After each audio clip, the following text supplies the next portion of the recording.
The day started out fine. We got up, and John, which is unusual for him, just came out of the bedroom and just sat down. And he said, "I just don't feel good." And I knew something was wrong because John doesn't complain.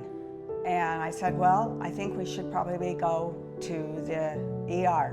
They found out that there was over 2 liters of fluid on his left lung. And they were amazed that he was even able to breathe, period. They did a CAT scan, and that's when he just said, "You have stage 4 mesothelioma, John." I was kind of blank. I didn't know what to think. I didn't realize that my job had exposed me to this. We're the Stalls. I'm Dee, and this is my husband, John. My name is John Stahl. I was first exposed to asbestos poisoning through the construction business, through sheetrock, through gaskets and piping, all through my career. And I worked 43 years in the construction business. If you don't work, you don't get paid. The first treatment was with chemotherapy, and I went every 2 weeks. It didn't take long, an hour or so, but it'd take me 7 to 10 days to recover. That was hard for me because I'm a pretty active person. Asbestos is poison, and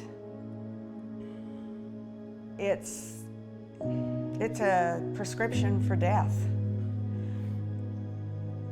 Yeah. I don't know. It's not curable. Right.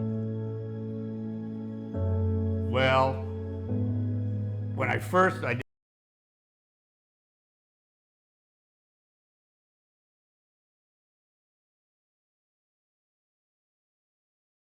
but I'm going to live it.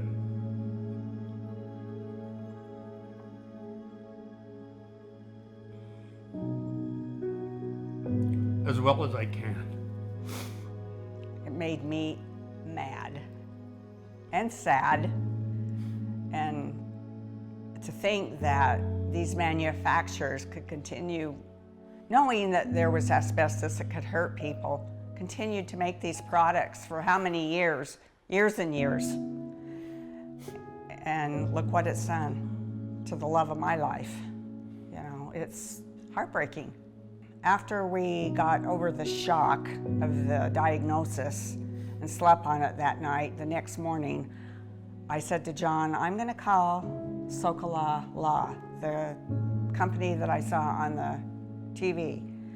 And I contacted them, and they were very compassionate, kind, caring. It was a great experience. My kids are gonna be taken care of. Dee's gonna be taken care of. So it's a peace of mind knowing that I don't have to worry about them going down the road. And I want people out there to realize that there is help, and they can get assistance and get a settlement from these manufacturers that continued to use this and know that it was dangerous for people.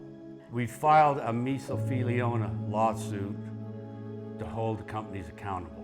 It's important that people will understand that there's help and there's people there willing to help them go through this process of making these companies liable for what they've caused.